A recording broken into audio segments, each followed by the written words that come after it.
Episode. Hi guys, welcome to the Neha Sharma show. Guys, सबसे पहले तो मैं आपको बता दूं कि आज मैं कोशिश करूंगी कि 2 एपिसोड्स अपलोड कर सकूं, तो आप लोग वेट कीजिएगा। और दूसरी बात ये है कि गाइस, मैंने आपसे लास्ट एपिसोड में पूछा था कि आप क्या चाहते हैं कि मैं आने वाले कुछ एपिसोड्स को शॉर्ट में निपटा दूं, तो आप सभी ने कहा कि नहीं, आपको डिटेल चाहिए। तो ठीक है, मैं डिटेल में ही एक्सप्लेन करूंगी। बस फिर आप लोग प्रार्थना कीजिएगा कि अब की बार कोई प्रॉब्लम ना आए, ओनर फिर से कोई ब्लॉक ना मारे और ना ही कोई कॉपीराइट आए, नहीं तो इस चैनल पे खतरा आ जाएगा गाइस। फिर ये बीच में ही मुझे क्विट करना पड़ेगा। और एक इम्पॉर्टेंट बात गाइस, प्लीज़ ऐड को स्किप मत किया कीजिए, इससे मुझे थोड़ी सी फाइनेंशियल हेल्प मिल जाएगी। और साथ ही साथ वीडियो को लाइक ज़रूर कर दिया कीजिए, क्योंकि आपकी एक लाइक से मेरा चैनल ज़्यादा से ज़्यादा लोगों तक पहुंचेगा। और अगर अभी तक आपने चैनल को सब्सक्राइब नहीं किया है तो प्लीज़ चैनल को भी सब्सक्राइब कर लीजिए and hit the bell icon, so that आपको वीडियोज़ की नोटिफिकेशन मिल सके और मुझे नई वीडियो लाने की मोटिवेशन। एपिसोड की शुरुआत में हम देखते हैं कि निशान सीढ़ियों से लटकी हुई है, वहीं बाहर पेरिल के रूम के बाहर खड़ी है और दूसरी तरफ डोरक कोशिश कर रहा है लगातार अलमारी से वो मोबाइल निकालने की, क्योंकि वो उसकी हाइट कम है तो उसका हाथ नहीं जा रहा, पर वो पूरी कोशिश कर रहा है। और इतनी देर में वहाँ पर लैला आ जाती है। लैला को देखते ही वो लोग फटाफट इशारा करते हैं डोरक को। डोरक दौड़ के रूम से बाहर आता है और मोबाइल वो ले चुका होता है और उससे जल्दी से मोबाइल बाहर अपने हाथ में लेकर छुपा लेती है। और लैला को देखकर वो लोग फिर से अपने रूम की तरफ चले जाते हैं, लेकिन लैला को डाउट हो जाता है, इसलिए वो रूम के अंदर आकर चेक करती है तो डोरक अलमारी बंद करना तो भूल ही गया था और ड्रॉअर भी खुला हुआ था, जिससे कि वो समझ जाती है कि कुछ ना कुछ गड़बड़ है। अब नेक्स्ट सीन में हम देखते हैं कि बाहर और बच्चे रूम में आ गए। गाइस, यहाँ पर मुझे मेरी मम्मा की याद आ गई। अगर मैं भी निशान और डोरक की जगह होती तो उन्हीं का साथ देती, पर पता नहीं वो घर कब वापस आएंगी। इसके बाद बाहर येलिस को कॉल ट्राई करती है, लेकिन येलिस फोन कैसे उठाती, तो इसके बाद डोरक बोलता है कि मम्मा जेदा दीदी को फोन मिलाते हैं। तो अपने में डोर ओपन होने की आवाज़ आती है, तो निशान कहती है मैं जरा देख के आती हूँ, और धीरे से दरवाजा खोल के देखती है और कहती है पेरिल आंटी रूम में आ गई हैं। ये सुनकर बाहर थोड़ा घबरा जाती है, फिर वो जल्दी से दरवाजा बंद करके आती है, कहती है कि मम्मा कॉल करो ना, कॉल करो। नेक्स्ट सीन में हम देखते हैं कि मिसेस हतीजे और जेदा एमरे के साथ उसके रेस्टोरेंट में आती हैं और तो एमरे की कजिन चिंगम चबा रही होती है, तो वो कहता है कि इसे थूक दो, तो वो वहीं के वहीं स्लैब पे थूक देती है। तो कहता है यहाँ नहीं, डस्टबिन में डालो, तो फिर डस्टबिन में डालती है। और इसके बाद फिर जेदा को बोलता है कि जैसे हमारी बात हुई थी तुम तो डिशवॉशर का काम कर लेना, और मिसेस हतीजे से कहता है कि आप टेबल वगैरह देख लेना, खाली सीट्स वगैरह की सफाई कर देना। और हाँ, एक चीज़ और है जो मैं आपको कहना चाहता हूँ कि अगर कोई भी स्टाफ खाली बैठा हो, काम ना कर रहा हो, तो उन्हें तुरंत ही आप टोकना। तो कहती है कि इसका क्या मतलब है। और इतने में जेदा को कॉल आ जाती है बाहर की, लेकिन अननोन नंबर देखकर वो कट कर देती है।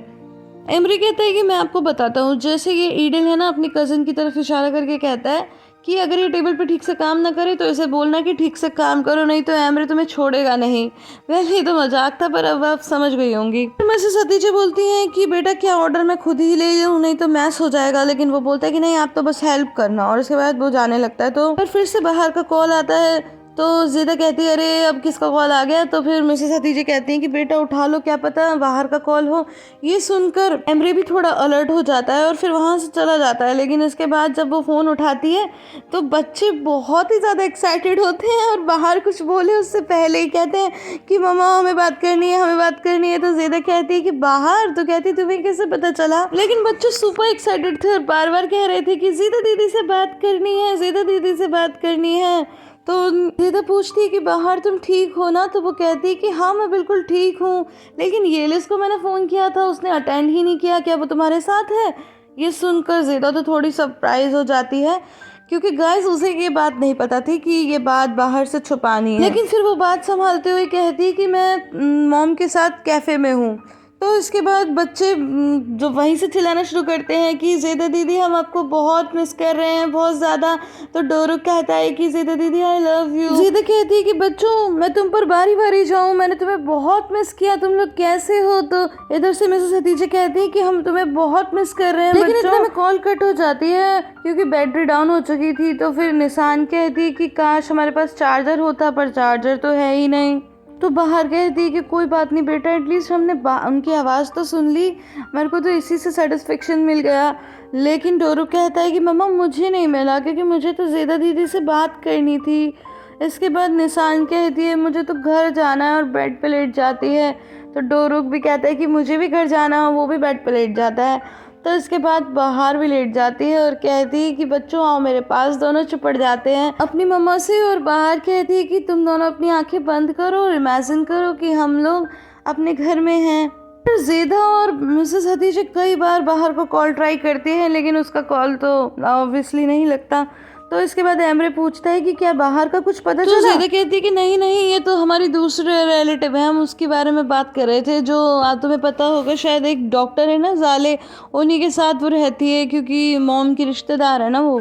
ऐसे करके वो लोग बात टाल देते हैं तो एमरे वहाँ से चला जाता है। फिर ज़ेदा बोलती है कि मॉम शायद उसे येलिस के बारे में कुछ नहीं पता चला, बच्चों ने टीवी में देखा पर शायद उन्हें कुछ समझ में नहीं आया। तो मिसेस हतीजा कहती है कि अच्छा है, काश ऐसा ही हो। ज़ेदा कहती है कि जब उसे पता चलेगा तो तूफान ही आ जाएगा और वो खुद को इल्ज़ाम देने लगेगी, जो कि सही भी है। तो कहती है ये तुम क्या कह रही हो, मेरी बेटी की गलती क्या है इसमें? तो ज़ेदा कहती है कि मॉम क्या ये बात आप उसे समझा पाओगी? मैं भी तो खुद को ब्लेम करने से नहीं रोक पाई। मेरे को भी हमेशा यही लगता है कि उस रात अगर वो मेरे सामने ना आती तो आज वो जीवित होती। मिसेस हतीजा कहती है प्लीज़ ऐसा मत बोलो। तो वो कहती है कि आरिफ भी कहता है कि काश उस दिन मैं थोड़ा जल्दी पहुंच गया होता। इसी तरह पापा भी कहते हैं कि काश मैं तुम लोगों का ख्याल रखने के लिए तुम्हारे साथ ही आ जाता। क्या हम में से कोई भी खुद को समझा सकता है? नहीं समझा सकता तो बाहर कैसे समझाएगी?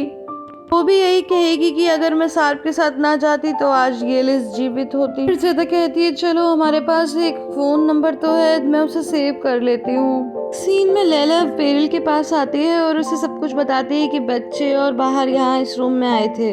तो कहती है कि मुझे लगता है वो फ़ोन ले गए। तो फिर पेरिल चेक करती है, फ़ोन वहाँ नहीं होता। तो कहती है तुम सही कह रही हो, लेकिन उसमें बैटरी नहीं है, अब तक तो फ़ोन बंद हो गया होगा, तो कोई प्रॉब्लम नहीं है, अब तुम जाओ, थैंक यू।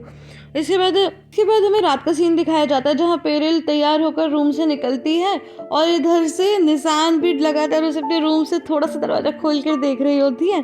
फिर पेरिल जानबूझकर ज़ोर से लैला से कहती है कि मैं ज़रा बाहर टहलने जा रही हूँ। तो वो कहती है ठीक है, मैं बच्चों को नहला लेती हूँ तब तक। और फिर जाने के बाद दोनों बच्चे फिर बाहर निकल कर आते हैं और निशान डोरक से कहती है देखो बहुत बहुत अलर्ट रहना, अभी मैं नीचे जा रही हूँ बात संभालने के लिए और तू बहुत अलर्ट रही हो। तो कहता है ठीक है। इसके बाद वो नीचे जाती है और लैला से कहती है कि लैला दीदी क्या मैं भी आपकी हेल्प करूँ बच्चों को नहलाने के लिए? तो कहती है हाँ बिल्कुल। और उसके बाद डोरक जल्दी से रूम में जाता है और इधर उधर देखने लगता है और अलमारी के अंदर भी ढूंढने लगता है चार्जर। और फिर अचानक घर में आ जाती है। तो लैला कहती है क्या हुआ, आप वॉक के लिए नहीं गई? और ये आवाज़ डोरक भी सुन लेता है बाहर आकर। तो वो कहती है कि गई तो थी लेकिन ग्लव्स भूल गई, तो वही लेने आई हूँ। तो गाइस पता है वो क्या करता है कि बेड के एक साइड पर जाके झुक के लेट जाता है। तो उसके बाद पेरिल को तो वो डेफिनेटली दिख ही जाता है, अलमारी वगैरह सब खुली होती है। तो वो जल्दी से चार्जर निकाल के बेड पे रख कर चली जाती है। लेकिन जब वो जाती है तो डोरक इतना डर जाता है कि जल्दी से दौड़ के अपने रूम में चला जाता है बिना चार्जर लिए। हम देखते हैं कि बाहर डिनर के लिए सैंडविचेस तैयार कर रही होती है कि तभी वहाँ पर सार्प आ जाता है और वो कहता है कि इसका मतलब अब हम साथ में डिनर नहीं करेंगे। तो इतने में निशान वहाँ आ जाती है और कहती है कि मम्मा मुझे बहुत भूख लगी है। तो वो कहती है कि बेटा बस सैंडविच रेडी हो ही रहे हैं। तो इतने में वो अपनी मॉम के पास आ जाती है। तो कहती है बेटा तुम इतनी गीली गीली क्यों हो रहे हो ऊपर से? तो वो कहती है कि मम्मा मैं लैला दीदी की हेल्प कर रही थी अली और उमर को नहलाने में, वो दोनों बहुत ही ज़्यादा स्वीट हैं। तो बाहर कहती है कि बेटा ये तो तुमने बहुत ही अच्छा किया। फिर एकदम से निशान कहती है कि मम्मा जब आप आरिफ अंकल से शादी करोगी तो क्या हमारे और भी बहन भाई होंगे?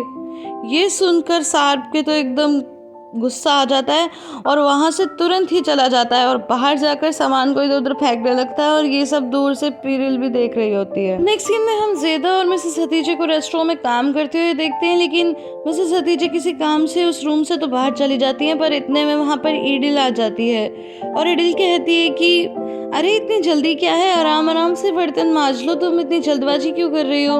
तो ज़ेदा कहती है कि मैं बस ऐसे ही हूँ। फिर ईडिल कहती है शायद तुमने मुझे पहचाना नहीं। लेकिन ज़ेदा कहती है कि नहीं नहीं मैंने तुम्हें पहचान लिया था। तो कहती है कि फिर तुमने मुझसे अच्छी तरह बात क्यों नहीं की? तो कहती है कि क्योंकि मैं तुम्हें बचपन में पसंद नहीं करती थी और अब भी मुझे तुम्हें देखकर कोई खुशी नहीं हुई। तो फिर ईडिल कहती है कि तुम अभी भी पहले की तरह पागल ही हो। तो कहती है कि हाँ शायद। इसके बाद ईडिल कहती है कि लास्ट टाइम जब हम अपनी नानी के घर गए थे तो हमने सुना था कि तुम वो काम करती हो। तो ज़ेदा ने कहा कि हाँ सही सुना तुमने।